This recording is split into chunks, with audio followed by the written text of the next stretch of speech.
പ്രിയ സുഹൃത്തുക്കളെ, കൂട്ടുകാരെ, സോഷ്യൽ ഗൈഡൻസിൻ്റെ പ്രവർത്തനം ആരംഭിച്ചിട്ട് വളരെ കാലങ്ങളായെങ്കിലും ഇത് സംബന്ധിച്ച് നിങ്ങളോട് വിശദീകരിക്കുന്നതിനും അതിൻ്റെ പ്രവർത്തന രീതികൾ, അതിൻ്റെ ഉദ്ദേശ ലക്ഷ്യങ്ങൾ സംബന്ധിച്ച് ഒന്നും സംസാരിക്കാൻ നമുക്കിതുവരെ കഴിഞ്ഞിട്ടില്ല.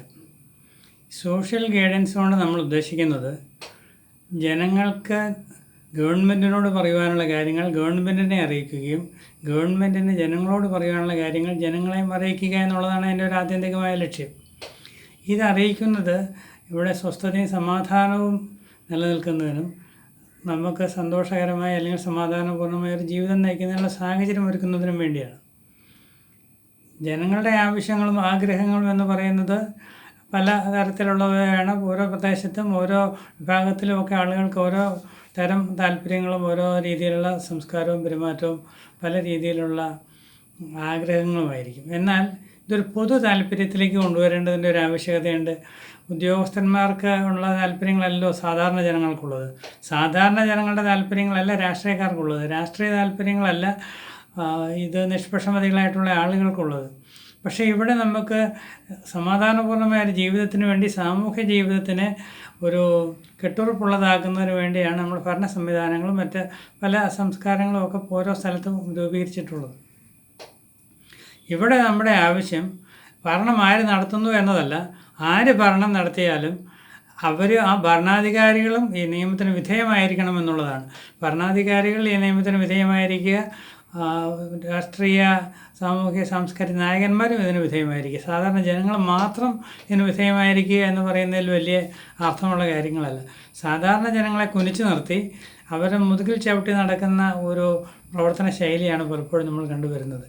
അപ്പോൾ അതുകൊണ്ട് തന്നെ ഏതെങ്കിലും ഒരു നിയമം നിർമ്മിക്കുന്നതിന് മുമ്പ് അല്ലെങ്കിൽ നിയമിച്ച നിയമം നടപ്പാക്കുന്നതിന് മുമ്പ് അതുകൊണ്ട് ജനങ്ങൾക്കുണ്ടാകുന്ന ബുദ്ധിമുട്ടുകളും ജനങ്ങൾക്കുണ്ടാകുന്ന ഗുണങ്ങളും ഇവർ പറയുവാൻ ബാധ്യസ്ഥരാണ്. അപ്പോൾ ഇതൊക്കെ സംസാരിക്കുകയും ഇത് സംബന്ധിച്ച് നമുക്കൊരു ഗവൺമെൻറ്റിന് ചില നിർദ്ദേശങ്ങൾ കൊടുക്കുന്നതിനും നമുക്കിത് സംബന്ധിച്ച് ചില ധാരണകളിൽ എത്തുന്നതിനും ഒരു സംവിധാനം ഇവിടെ ഇല്ല. എല്ലാവരും അവനവൻ്റെ താല്പര്യങ്ങൾക്കും അവനവൻ്റെ ഉദ്ദേശ ലക്ഷ്യങ്ങൾക്കും അനുസരിച്ചാണ് ഈ ഏതൊരു വിഷയത്തെയും കാണുകയും പറയുകയും ചെയ്യുന്നത്. അതുകൊണ്ട് തന്നെ ഒരു പൊതു താല്പര്യം എന്ന നിലയിൽ, അതായത് ഒരു തൊഴിലാളിയെ സംബന്ധിച്ച് ഏറ്റവും അധികം കൂലി കിട്ടണം, ഏറ്റവും കുറച്ച് പണി ചെയ്യണം എന്നുള്ള ഒരു ആഗ്രഹമാണുള്ളത്. ഒരു വ്യവസായിയെ, ഒരു വ്യാപാരിയെ സംബന്ധിച്ച് ഏറ്റവും ലാഭത്തിൽ ഇത് വിൽക്കണം, ഏറ്റവും കൂടിയ വിലയിൽ വിറ്റ് ഏറ്റവും അധികം പൈസ ധനം സമ്പാദിക്കണം എന്നുള്ള ആഗ്രഹമാണ് അവർക്ക്. ഇത് വാങ്ങുന്ന ആളുകൾക്ക് ഏറ്റവും കുറഞ്ഞ നിലയിൽ ഏറ്റവും നല്ല സാധനം കിട്ടണം എന്നുള്ളൊരാഗ്രഹമാണ്. ഇതൊന്നും പൊരുത്തപ്പെടുന്ന എല്ലാം പരസ്പര വിരുദ്ധങ്ങളാണ്. ഇത്തരം സാഹചര്യത്തിലാണ് നമ്മൾ ഒരു പൊതുവായ നിരീക്ഷണവും പരീക്ഷണവും നടത്തി ഒരു സാമാന്യ രീതിക്ക് പോകേണ്ടതിൻ്റെ ഒരു ആവശ്യകത ജനങ്ങളെയും പഠിപ്പിക്കുകയും ഗവൺമെൻറ്റിനെ ബോധ്യപ്പെടുത്തുകയും ചെയ്യുന്നത്. അപ്പോൾ ഇത് കുറച്ച് സങ്കീർണമായൊരു സംഭവമാണ്. നമ്മൾ സാധാരണഗതിയിൽ ഒരു നീതി നിഷേധിക്കപ്പെടുന്ന അല്ലെങ്കിൽ ഒരു ദുരിതം അനുഭവിക്കുന്ന ഒരാൾക്ക് വേണ്ടി ഒരു സാമൂഹ്യ പ്രവർത്തകർ എന്ന നിലയിൽ ഒരു വിഷയത്തിൽ ഇടപെട്ടാൽ പലപ്പോഴും ഉണ്ടാകുന്ന ഏറ്റവും ഖേദകരമായ ഒരു വസ്തുത, ഇവർ ഈ പ്രതി ശിക്ഷിക്കപ്പെടുന്ന അല്ലെങ്കിൽ എതിർ കക്ഷി ശിക്ഷിക്കപ്പെടുന്ന ഒരു സാഹചര്യം വരുന്ന സമയത്ത് അവർ നമ്മളെ വിട്ടുപോകും, മറുപക്ഷം ചേരുകയും ചെറിയ ചില പ്രലോഭനങ്ങളുടെ പേരിൽ അത് എനിക്ക് കുഴപ്പമില്ല, അതാ എന്നെ ആളിൻ്റെ കുഴപ്പം കൊണ്ടാണ്, അത് നമുക്ക് തീർക്കാം എന്നുള്ള രീതിയിൽ അങ്ങ് പോകും.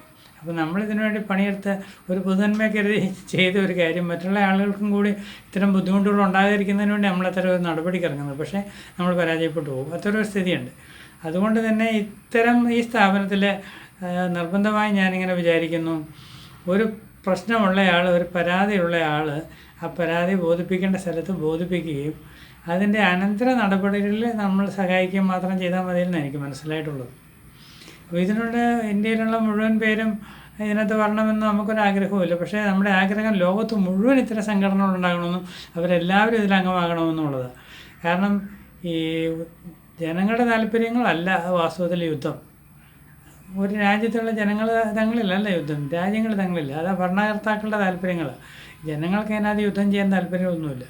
അതുപോലെ തന്നെ ഭരണം നടത്തുമ്പോൾ ഒരു ഭരണം മാറുമ്പോഴും പുതിയ ഭരണം വരുമ്പോഴും ഇലക്ഷനിലെല്ലാം നമുക്ക് വലിയ ആശങ്കകൾ. എന്ത് ചെയ്യും? ശരിക്കും നമ്മൾ ഈ ഭരണത്തെ പഠിക്കുകയും നിയന്ത്രിക്കുകയും അതിനനുസരിച്ച് പ്രവർത്തിക്കുകയും ചെയ്യുകയാണെങ്കിൽ ആര് ഭരിക്കുന്നു എന്നുള്ളതല്ല. നിയമം നടത്തുന്ന ആളുകൾക്ക് അനുസരിക്കാൻ ബുദ്ധിമുട്ടുള്ളതാണെങ്കിൽ അവർ ആ നിയമം മാറ്റാൻ നിർബന്ധിതമാകുമല്ലോ. നിയമം അവരനുസരിക്കാതിരിക്കുകയും അവരതിൻ്റെ സുഖം അനുഭവിക്കുകയും നമ്മൾ മാത്രം അനുസരിക്കുകയും ചെയ്യുമ്പോഴാണ് ഇത്തരം ഏറ്റവും വലിയൊരു പ്രശ്നം. ഈ ഗവൺമെൻറ്റിന് വളരെയധികം 10-80 വകുപ്പുകൾ ഞാനിങ്ങനെ കണ്ടു. സാമൂഹ്യക്ഷേമ വകുപ്പുകളുണ്ട്. ഇതുകൂടാതെ ഓരോരുത്തരും ഓരോ പ്രത്യേകമായി നമുക്ക് തരംതിരിക്കാവുന്ന ചില മേഖലകളിൽ പ്രവർത്തിക്കുന്നവരുമുണ്ട്.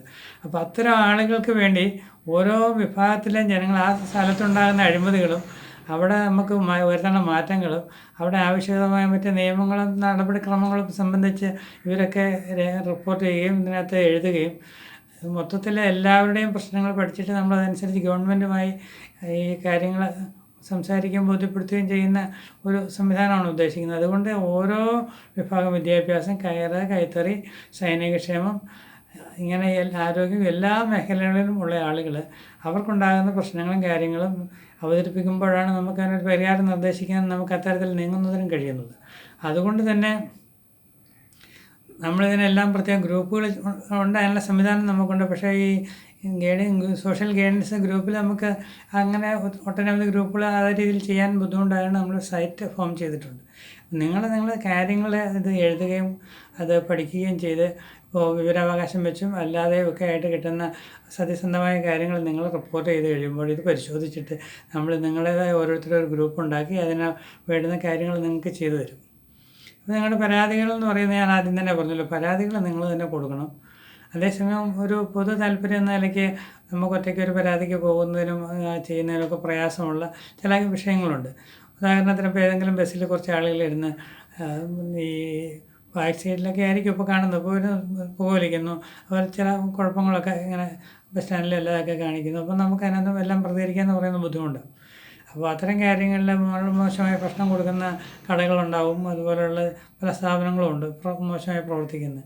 അപ്പോൾ അത്തരം സ്ഥാപനങ്ങളിലൊക്കെ നമ്മൾ സംഘത്തിൻ്റെ വകയായി ചില നടപടികൾ സ്വീകരിക്കാമെന്നല്ലാതെ വ്യക്തിപരമായ കാര്യങ്ങളിൽ എല്ലാവരും അത് മനസ്സിലാക്കി അതിന് വേണ്ടി നിങ്ങളുടെ അവകാശങ്ങളും അധികാരങ്ങളും നിങ്ങൾക്ക് മനസ്സിലാകുമ്പോഴാണ് നിങ്ങൾക്ക് പ്രശ്നങ്ങളുണ്ടെന്ന് തന്നെ ബോധ്യമാകുക. മറ്റേ സാധാരണ ഇതിൽ നിങ്ങൾ വിചാരിക്കുന്നത് ഇങ്ങനെ ഉള്ളതാണ്, 8 10 ചാവഴിക്ക് പോയിട്ടുണ്ട് ഇടിയുണ്ടോ എന്ന് ചോദിച്ചവരെ അങ്ങനെ എന്താ കാര്യമെന്നറിയാത്ത ഒരു നിലയിൽ ആളുകൾ പോകുന്നു. ഒരു അല്പം ബുദ്ധിമോശമുള്ള ഒരാളെയും കൂട്ടി നയാട്ടിന് പോകുക. അപ്പോൾ അയാൾ ഒരു മൃഗത്തെ കണ്ടപ്പോൾ അനങ്ങരുതെന്ന് പറഞ്ഞപ്പോൾ 8 എന്ന് ചോദിച്ചു. മിണ്ടല്ലെന്ന് പറഞ്ഞിട്ട് ഇടി വെച്ച് കൊടുത്തു. അപ്പോൾ തട്ട് കൊടുത്തു, 8 10 ചാവഴിക്ക് പോയിട്ടുണ്ട് ഇടിയുണ്ടോ എന്ന് ചോദിച്ചു. ആ രീതിയിലുള്ള ചോദ്യവും ഉത്തരവാണ് നമ്മുടെ ആളുകൾ പലർക്കും ഉള്ളത്. അപ്പോൾ നമ്മുടെ അവകാശങ്ങൾ എന്ന് പറയുന്നത് നമ്മൾ ആദ്യം മനസ്സിലാക്കുകയും നിയമം നമുക്ക് തരുന്ന അവകാശങ്ങളും അധികാരങ്ങളുമുണ്ട്. അപ്പോൾ നിയമവിധേയമായി ജീവിക്കാൻ ജനങ്ങളെ പ്രാപ്തരാക്കുന്നതിലൂടെയാണ് ഇവിടെ നമ്മൾ ഈ പറഞ്ഞ സമാധാനം നിലനിർത്താൻ ഉദ്ദേശിക്കുന്നത്. നിയമം അനുസരിക്കാൻ പറയാൻ എല്ലാവർക്കും വളരെ എളുപ്പമാണ്, പക്ഷേ അതിന് ജനങ്ങൾക്ക് അതിനുള്ള ശേഷിയില്ല. അപ്പോൾ അതിനെ ജനങ്ങളെ പ്രാപ്തരാക്കുക എന്നൊരു സംഭവം കൂടിയുണ്ട്.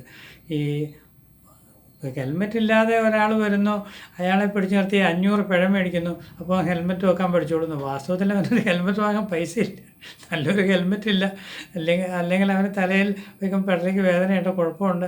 ചില സാഹചര്യങ്ങളിലായിരിക്കും വെക്കാതെ വരുന്നത്, അബദ്ധവശാലൊന്നും മറന്നു പോയതായിരിക്കും. അപ്പോൾ ഓർമ്മിപ്പിക്കാൻ 500 പിഴ, അത് 1000 പിഴ, ഇങ്ങനെ പിഴ വാങ്ങിയിട്ട്. അപ്പോൾ അല്ലാതെ ഇതിൻ്റെ വിളിച്ചതിൻ്റെ കാര്യങ്ങൾ ബോധിപ്പിച്ച് മേലാൽ വയ്ക്കാൻ അവനെ നിർബന്ധിക്കുന്നത് പ്രേരിപ്പിക്കുന്നത് ആയ സംഭവമൊന്നുമില്ല. പിഴ വാങ്ങുന്നതിലാണ് താല്പര്യം. അത്തരം ഭരണക്രമങ്ങളിൽ നിന്ന് മാറിയിട്ട് ആളുകൾക്ക് ഇത് വെച്ചുകൊണ്ട് പോരാനുള്ള ആ മാനസികാവസ്ഥയും അതിനുള്ള സൗകര്യങ്ങളും ഉണ്ടാക്കുന്ന ഒരു സ്ഥിതിയിലേക്ക് ഏത് കാര്യവും മാറുമ്പോൾ ഹെൽമെറ്റ് എന്നല്ല എല്ലാ വിഷയങ്ങളിലും. അപ്പോൾ അത്തരത്തിൽ പ്രവർത്തിക്കുന്ന ഒരു സംഘടനയാണിത്. ഇതിനകത്ത് ആരും നിർബന്ധിച്ച് നമ്മൾ ചേർക്കുന്നില്ല. കാരണം നിർബന്ധിച്ച് ചേർത്താൽ ഞാൻ ആദ്യം പറഞ്ഞ ഒരവസ്ഥയുണ്ട്, ഈ എതിർകക്ഷി ചെറിയ പ്രലോഭനങ്ങളൊക്കെ കൊടുക്കുമ്പോൾ ഇവരങ്ങ് മാറിപ്പോകും. കാരണം നമ്മൾ ശരിക്കും പറഞ്ഞാൽ ജനാധിപത്യത്തിൻ്റെ അന്തഃസത്ത എന്താണെന്നറിയാത്ത ആളുകളാണല്ലോ നമ്മൾ. അനേകം വർഷങ്ങളായി അടിമത്തത്തിൽ കഴിഞ്ഞ ഒരു ജനതയാണ്. 5000 വർഷത്തിന് മുകളിലെങ്കിലും അത് അനുഭവിക്കുന്നുണ്ട്. അപ്പോൾ അതുകൊണ്ട് തന്നെ ഇതെല്ലാം ഇങ്ങനെ ഉള്ളതാണെന്നുള്ള ധാരണയിലാണ്. മാത്രമല്ല ഈ അടിമത്തം എന്ന് പറയുന്നതിൽ കാര്യമില്ല, ഇവർ അന്തസ്സായും ആത്മാഭിമാനത്തോടു കൂടിയും ജീവിക്കാനും പെരുമാറാനും പഠിക്കണ്ടേ. അതിൻ്റെ ഭാഗത്തും വലിയ വീഴ്ചകളുണ്ട്. അതുകൊണ്ട് നമുക്കൊരു പെരുമാറ്റ രീതി ഉണ്ടാവണം, എല്ലാ കാര്യങ്ങളെ സമീപിക്കുന്നതിന് നമുക്ക് അതിൻ്റെ സംവിധാനങ്ങളുണ്ടാവണം. ഒട്ടനവധി കാര്യങ്ങളുണ്ട്. സ്റ്റെപ്പ് ബൈ സ്റ്റെപ്പായിട്ട് നമ്മൾ പ്രാവർത്തികമാക്കുകയാണ്. എല്ലാവരും സഹകരിക്കണം എന്ന് അഭ്യർത്ഥിച്ചുകൊണ്ട് തൽക്കാലം നിർത്തുന്നു. നമസ്കാരം.